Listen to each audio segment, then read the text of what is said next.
ሐሜት የሚባል ነገር ሲጀምር መጀመሪያም በሽተኛ ነው ያሰውየ ሐሜትን ሲጀምር ምንድነው በዛ ወንድሙ ወይም በዛ እህቱ ወይም በዛ ቤተሰብ የታመመው በሽታ ስላለን ያ በሽታው ምንድነው ምቀኝነት ነው እንዴት ከታ መጡ አንተ አላህ ለወንድም የሰጠው አንተ ጋር መጥቶ ካልኩሌተር ይዞ የሳም መስራት አለበት እንዴ አላህ ይጨምርለት ምን ጀማልት ያለበት ለዚህ ነው እኮ ማሻአላህ በሉ የተባለው አንተ አልহামዱሊላህ የማይበላ የማይጠጣ የማይሞት የማያንገላጃ ጌታ የሆነው አላህ እስልምናን የሰጠ ጌታ አልহামዱሊላህ በምን ይለካል ኒዕመተ الاسلام በምን ይለካል አውርተን ማንጨርሰው እኮ ጸጋ ያለበት ነው አውርተን ይሄ ቁጭ ብለን ሁላችንም አንድ ሽታ የለም አጠገባችን ለምን ሽታ ቢኖር እዚህ ቤት መግባት ስለማይችል ሹፍ አንድ ሽታ የለም ይሄን ጸጋ ነው የሰጠው ያለ ውዱ የተቀመጠ የለም ለምን ሰላቱ ስለሚበላሽበት ንጹህ ነው ማለት ነው ጀናባው ነው አልገባም ሻወር ታጥቦ ነው የመጣው ይሄን ኒዕመተ الاسلام አላህ ሰጠ ዳሩ ሰላም የሚል የትልቁ የሰላም አገር ደግሞ ጠብቃቸዋለሁ እያለ ነው አላህ በቀልቡ ላይ የጎመን ዘር የምታክል ላ ኢላሃ ኢላላህ ያለበት ሰው ጀሃነም እንኳን ከገባ አውጡት ነው የሚባለው ላ ኢላሃ ኢላላህ ራሱ እኮ ተስፋ ነው ተስፋ በእኛ ሰላት ባንገባ በአላህ ረህመት ግን እንገባለን እንከጅላለን ከጌታችን ይሄን ትልቅ ጸጋ ከሰጠ አልহামዱሊላህ ለምን አንተ ፈርማ አይደለም እስላምን አላህ ይሰጠ አላህ መርጦ ነው እስልምናን ይሰጠ ይሄንን ጸጋ ሲሰጠን በወንድሞቻችን ላይ መመቅኘት አናቆም አንዳንዴ እንትና ምን ሆነ እንትና ምን ሆነች ለምን ታመመች ተብሎ እኮ ከስራ ውጭ የሆኑ ሰዎች አሉ በመቀኛ ከዛም ከጠንቋይ ከዚህ ከአድባር ከዚህ ከቆሌ ከጅኒ ያርገው አስተብትበው አፍዝዘው አልጋ ላይ ጣሉት ሰው እኮ ስንት አለ አንድ ማህበረሰብ በሰላም እንዳይኖር ከሚያደርጉ አንዱ ጠንቋይ ነው በየመንደሩ ተደብቆ ይኖራል ሰዎች ሲያያቸው ሸኾች ይሏቸዋል አጭበርባሪ ሸኽ ትዳርን የበተነ ምን የመሰለ የሚሯሯጥ የነበረው ልጅ አፍዝዞ ያስቀመጠ በሚበላ ሰጠውት በሚጠጣ ሰጠውት በልብሱ ቋጥረውበት ስንቱን ከስራ ያወጣዋል ከማን ጋር ተባብሮ እዛ ሲሰራ የተበሳጨበት ጎረምሳ ለምቀኛው ያ ምቀኛ ጠንቋይ ቤት ሄዶ አሰርቶበት ነው ስንቱ ከስራ ይወጣል በርግጥም ላስፈራራ አይደለም የዚህ መድኃኒት ሰደቃ ነው የዚህ መድኃኒት ሰደቃ ነው አንተ ቶሎ ሸቀል ስታደርግ ቶሎ አቢሲኒያ አትሩጥ ቶሎ ዳሽን አትሩጥ አሮጊት ጋር ሩጥ የቲም ጋር ሩጥ ምስኪን ጋር ሩጥ እዛ ሄዳስ መዝግብ እናትን ደበቅ አርገ ስጣት አባትን የደበቅ አርገ ስጠው ሸቀል ስታደርግ ቶሎ ሰው የሚሮጠው ቶሎ በል በዚህ አካውንት አስገባልኝ አትበል ከዛች አካውንት በእጅ ደሞ አውጣ የሆኑ ሰዎች የደዘይራቸው አንተና አላህ ብቻ መታቃቸው ሄዳ አንኳክተ ብትችል ፊትን ሸፈነ ምክንያቱም ለነሱ መስጠት ኩራት አይደለም ስጦታ ነው ስጦታ ነው ያ የተንሻፈፈች ጫማ ምትለብስ አሮጊት ካለች ያ የተንሻፈፈች ምንም ልብስ የሌላት አክስት ካለች ኃይለኛ ዝግ እንደዘጋ እሷ ጋሩት አክስትም እናትህ ናት ይህን ካረክ የዓለም ህዝብ ሁሉ ምቀኛ ሆኖ ጀማ በግሩፕ ቢመጡ ሰላማዊ ሰልፍ በአንተ ላይ ቢመጡ والله يقولوا إن الناس لو اجتمع على أن ينفعوك بشيء لم ينفعوك إلا بشيء قد كتب الله عليك يسول ልጆች ሁሉ አንተን ንጉዳ ብሎ ተሰባስበው ቢመጡብ አላህ ትጎዳለ ብሎ ካልጻፈ ማንንም አይጎዳ ማንንም አይጎዳ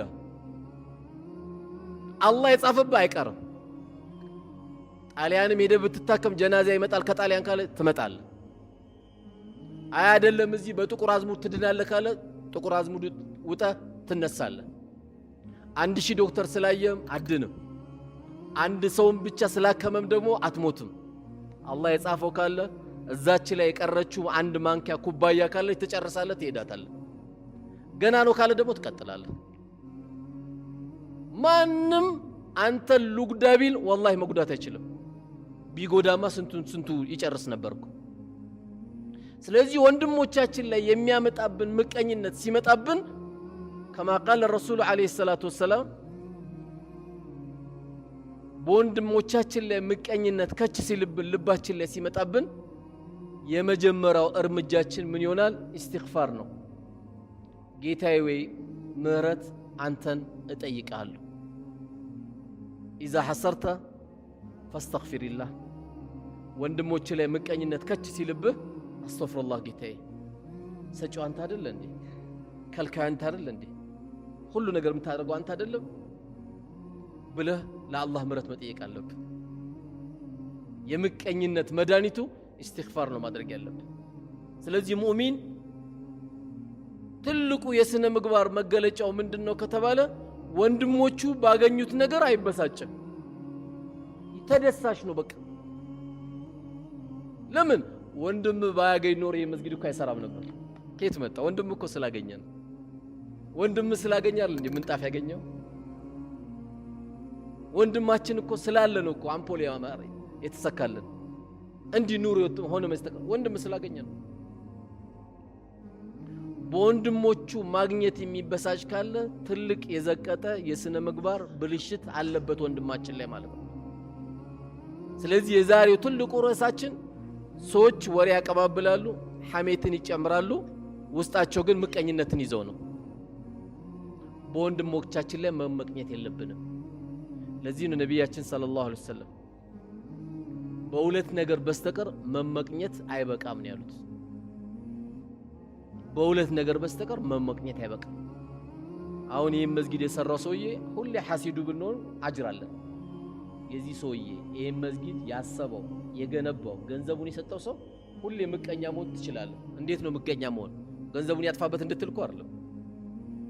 ያ አላህ ገንዘብ ከሰጠኝ ላይ ቀር እንደዚህ የሚሰራ የሆኑ ቤተሰቦችን የሚያበላ የሚያጠጣ እንዳይጨነቁ የሚያደርግ ሰው ካየህ ደግሞ ምን ትላለህ? እንደው ያ አላህ እኔም ገንዘብ ሰጠኝ ቤተሰቦቼ እንደዚህ ረሃብ አረኳቸው እንዲህ ባስደሰትኳቸው ጌታዬ፣ እንደ ወንድሞቼ እንድሬ ሱቅ ከፍቼላቸው ቤት ሰርቼላቸው ለቤት ዘመዶቼ ትልቅ ነገር እንደው እንድሰራ ብትል ችግር የለውም።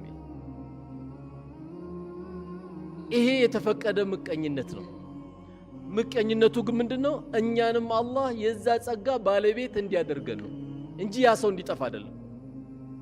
መልካም ነገር ሲሰራ በኸይር ነገር ሁሉ ያመልጠው። ያው በኢትዮጵያ ዳዋ መልካም ነገር የሚመርጣቸው ጥቂት ሰዎች ናቸው።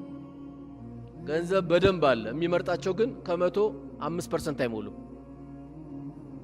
ለሾና ለፉከራ ሚሊዮን ብር ሲያወጡ ታያቸዋል። ለመስጊድ ሲባል ያንቋቸዋል። ወንድም ታመመ ያንቋል። እንኳን ገንዘቡ ሊያወጣ ወንድሙ ታሞ ቢዚ ነኝ ነው የሚለው። አልዘየርከውም? ወላሂ ቢዚ ነኝ ይላል። ለወንድሙ ቢዚ የሚሆን ሰው አለ።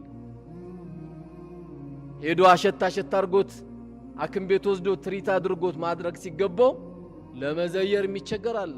ቢዚ ነኝ ይላል። ይሄውን ዱንያ ይሄን ነው የምንቀናበት እኛ። ሰውን በትክክለኛ የምንቀናበት ሰው ማን ነው? እንደው ስንት ቀን ይሄን መስጊድ የሰራ ሰው ቀንተንበታል? ስንት ሰዎችን ያዳነ ሰው የቀናንበት ሰው አለ? የለም። የኛ ቀናታችን ምንድነው? አስፋልት ዳር ስናይ 2021 መኪና ያዘ ሰው ካየ በቃ ከላይ አይቀረን፣ ጎማ አይቀረን፣ ስፖኪው አይቀረን፣ እሱን ነው የምናየው። ባለ መኪናውም አላህ ይዘንለት ከየት እንዳመጣ እሱ ነው አላህ ነው የሚያውቁት፣ እኛ እናውቀው። በዚህ አልነበር የምትቀነው። ለሰው የኖረ ሰው ካለ እዚህ ሰውዬ ላይ ነው መቅናት ያለባችሁ። ወላሂ የእውነት የሚቀናበት ሁሌ የኡማው ጉዳይ የሚያሳስበው እንኳን አሁን እኛ መስጊድ ውስጥ የምናወራ ይቅርና አጠገባችን የክርስትና እምነት ያለው ሰው እንኳን ካለ በጣም ከቸገረው እኛ እያለን እኮ ወላሂ መቸገርኩ የለበትም። ለምን ይርበዋል? ማን ነው የፈቀደልን? ስለ ሙስሊም እኮ አይደለም እኔ እያወራሁ ያለሁት። እኛ የዚህች ሀገር ሰዎች እኮ አይደለንም። እኛ እያለ ሰው ሊርበው አይገባም ነበር። እኛ እያለን በባዶ እግር ሰው መሄድ አልነበረበትም። ለምን ስግብግብ ሆንን? ሙእሚን ደግሞ ምንድነው? ቸር ነው። ቸር ነው። ሆደ ሰፊ ነው። ሁሌ በቃ አካውንት ማስገባት ብቻ አይደለም ጭንቆ። ማን በላ፣ ማን ጠጣ፣ ማን ለበሰ፣ ማን አገኘ። ሰው ሞተ ሲባል ልቡ ሐዘን በሐዘን ይሆናል። ሰው ታመመ ሲባል ርብሽ ይላል። ቶሎ ወደ መፍትሄ ነው የሚሄደው። መድኃኒት አለው ወይ? አክም ቤት ታይቷል ወይ? ሙእሚን ምን ጊዜም ልቡ እኮ ክፍት ቸር ነው። በቃ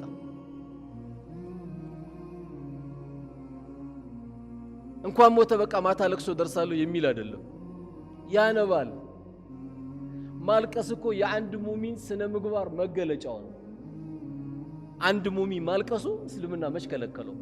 ኢስላም የከለከለው የሰው ልጅ ሲሞት ፊት መቧጨር፣ ግጥም ማውጣት፣ ልብስ መቀዳደድ ነው።